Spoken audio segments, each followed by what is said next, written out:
Hello everybody, welcome back to a brand new video. Today we're going to be looking at the 2020 elections based off past polling.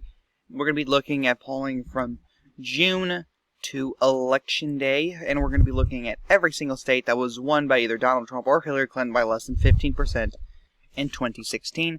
And if you want, I can do the Senate maps if you want. I just don't think they're that important as the election.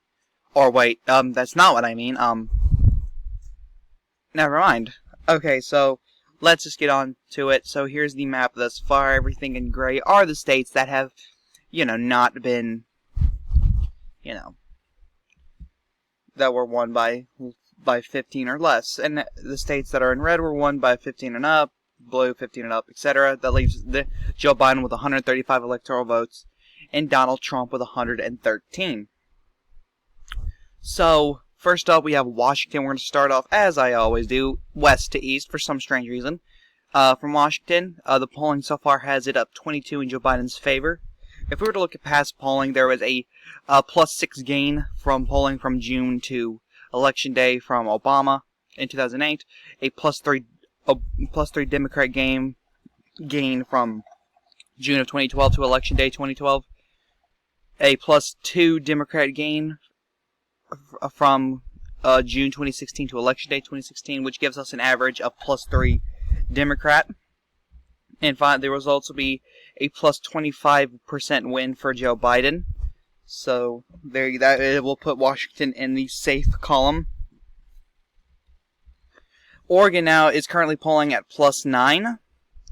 And if we take a look at past polling, in 2008 there was a +6 from June to Election Day, +2 in 2012, +5 in 2016, which gives us an average polling of +4 for the Democrats, which would put Oregon in the safe blue column, and which gives Joe Biden 7 more electoral votes. Nevada is currently polling at +4 for Joe Biden, and if we were to take a look back at the polling, 2008 it was +10, 2012 it was pretty even from June to Election Day, and in 2016 it was +2 Democrat. Now, and that leaves us with the average polling for +4, which puts Nevada from lean blue to likely blue in the Joe Biden's column.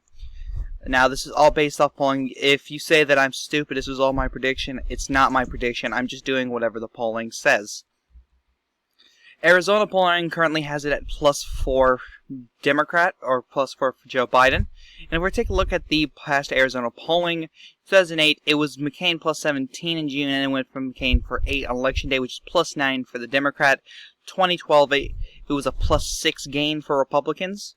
2016, it was +3 for Republicans. So the average polling has it +6 overall, which puts it in the lean blue to lean red column for Donald Trump. A +2 win for Arizona, which is pretty likely. I think this is pretty accurate. So there's the map so far. Alaska so far is polling at +16. So there's that. In the past, for the past, it was +14 R in 2008. I'm surprised I can't find any polling for Alaska. But in 2012, there was no polling, sadly. In 2016, it was +9 R for the Republicans, which gives us the average polling aggregate of +11, which puts it from safe R to safe R. This time from +16 to +27. Donald Trump wins 62 to 35 and wins the state of Alaska by a safe margin, which is what everyone thinks is going to happen anyway. So far so good, I guess. Well, Colorado so far is +10 in the polling aggregate. But according to past Colorado polling, 2008 it was +4 Democrat gain, 2012 a +2 Republican gain, and 2016 a +15 Democrat gain.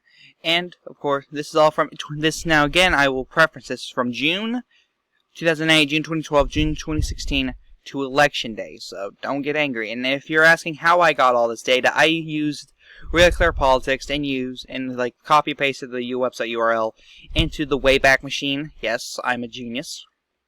And this is how I got these numbers. And so the average polling would be a +5 gain for Democrats, which puts Colorado from 10 to 15 in Joe Biden's column. And of course, we can now fill in that Colorado is a safe blue state according to the polling data. Now, let me preference, this is not weighted polling data. Sorry to disappoint. New Mexico polling currently has it +8, but according to the past polling, 2008 it was +17. Democrat gain, which is astonishing actually. 2012 it was a +6 Republican gain, and in 2016 it was pretty even. So, and the average polling has it +3 Democrat gain, which causes New Mexico to go from likely blue to safe blue. So we can fill that up in the map. Okay, Texas polling has it +2 Republican at the moment. And of course, according to past Texas polling, from June to Election Day, it was pretty even in 2008, so roughly the same. In 2012, it was a +8 Republican gain, and in 2016, it was a +4 Republican gain. And the average polling would be a +3 Republican gain at the end of the day, giving Texas going from lean red to likely red. So this is what everyone else has been saying. It was going to be likely red, and that's what the polling shows it at right about now. Now, as you can see on the map, I have filled in the districts of Nebraska, Maine, of Nebraska's 2nd district and Maine's 1st and 2nd district, because there is currently no polling for them. I don't know if there will be polling for them, but we'll just have to wait and find out. Now, according to Minnesota, it is currently +8 Democrat at the moment, and according to past data, it was a +9 gain for Democrats in 2008, a +3 gain for Republicans in 2012, and a +4 Republican gain in 2016, which the average polling has it which is less than 1% gain for Democrats. So we're just going to keep it at +8, which shows Joe Biden currently winning the state of Minnesota by 8, and there you go. He wins it by a likely margin, which probably won't happen, but this is all according to the polling data. Iowa is currently +5 in the aggregate, but according to past polling, it showed a +3 gain for Democrats in 2008, a +2 gain for Democrats in 2012, and a +17 gain for Republicans in 2016, which is amazing. For Trump, I guess, just imagine that ever happened again. Jesus Christ. Average polling, so the average of all these polling data would show a +4 gain for Republicans or Trump, which would put Iowa from the lean to likely R column. So he would win it by 9, almost 10. Dadgummit. And there you go. He wins the state by a likely margin. Next up, we're going to take a look at Wisconsin, which is currently +2 for Joe Biden. And this is all according to past Wisconsin polling data. 2008, it was a +11 gain for Democrats. 2012, a +5 gain for Democrats. In 2016, it was a +11 gain for Republicans. Again, if that were to happen again, Jesus Christ, that would ensue a Donald Trump landslide. And the average polling data would show a +1 gain for Democrats. Here's the current, and this would be the result, a +3 environment for a Joe Biden victory, which puts Wisconsin to tilt red to lean blue from 2016 to 2020. Michigan polling has it at +5 currently in the aggregate, and past polling was a +10 Democrat gain in 2008, a +2 Republican gain in 2012, and a +8 gain in 2016. So the average polling shows it pretty even, and where we're going to keep it that way. Okay, so which would put Michigan in the likely blue column. Ohio polling currently has it as +3 Democrat at the moment, and according to past polling, it was a +7 gain for Obama in 2008, a +2 gain for Romney in 2012, and a +12 gain for Donald Trump in 2016, which shows the average polling at +7, a +7 gain in Donald Trump's column, which would put it at Ohio in the lean column for Donald Trump, and here it is on the map. In Florida, the polling currently has it as +4 for Joe Biden. And according to past Florida polling, it had a +11 gain for Democrats in 2008, a +1 gain for Democrats in 2012, and a +3 gain for Republicans in 2016. And if we were to average all that up, it would be a +3 gain for Joe Biden, causing it to be +7 in the Democrat column. Wow. But here's the map. It would be likely blue in this scenario. And Georgia is currently +8 overall for Donald Trump. And if we look at the past polling, it was a +7 gain in 2008 for Democrats. 2012, a +3 gain for Democrats in 2012. And a +1 gain for Republicans in 2016. And if we take a look at the polling average, it would be a +3 gain for Joe Biden overall. And it would be still go to Donald Trump column, but it would be to the likely column. So Georgia is in the likely column thus far. South Carolina polling currently has it at +4 for Donald Trump. And take a look at past polling. It was a +3 Republican gain in 2008, a +2 Republican gain in 2012, and a +12 gain overall in 2016, which shows average polling at +5 gain for Donald Trump overall, which would put it in the lean to likely column, lean R to likely R in the end, causing it to go R +9, and we can fill out the map. Now, I do not think South Carolina will go under 10 points for Donald Trump in the general, but you know, anything can happen, I guess. North Carolina polling currently shows it at +1 for Donald Trump as of now.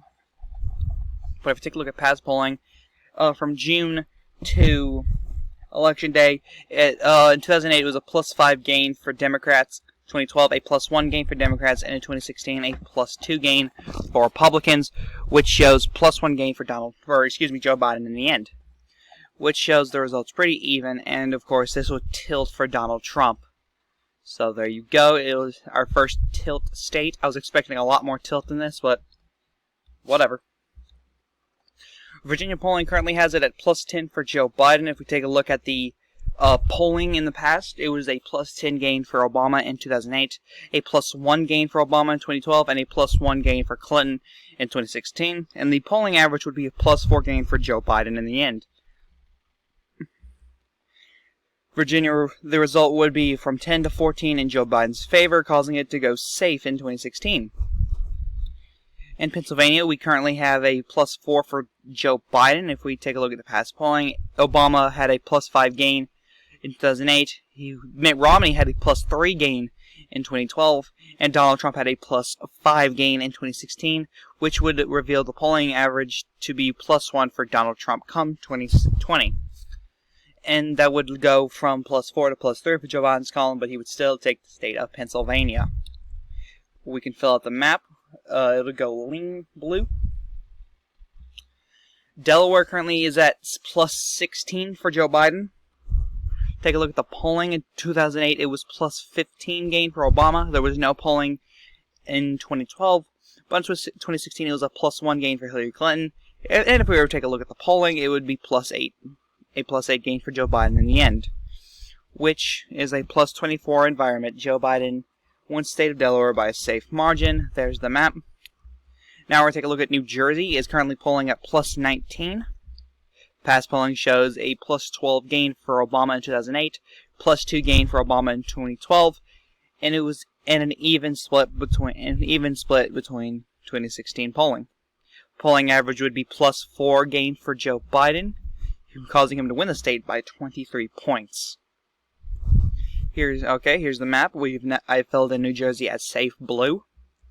Connecticut currently polling at +18 for Joe Biden.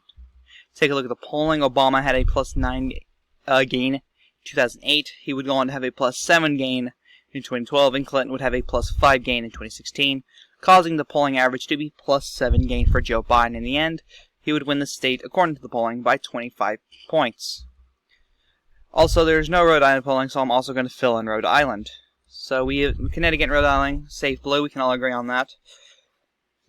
Let's take a look at New Hampshire. New Hampshire polling is currently +5 for Joe Biden right now. And if you take a look at the polling, it was a +9 gain for Obama in 2008, a +1 gain for Mitt Romney in 2012, and a +6 gain for Donald Trump in 2016.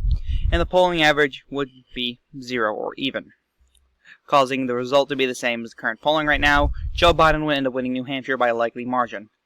Let's take a look at our favorite state, Maine at large. Maine currently is at +10 in the polling, which will most likely change as we get more polling, since I think there's only like 3 polls so far.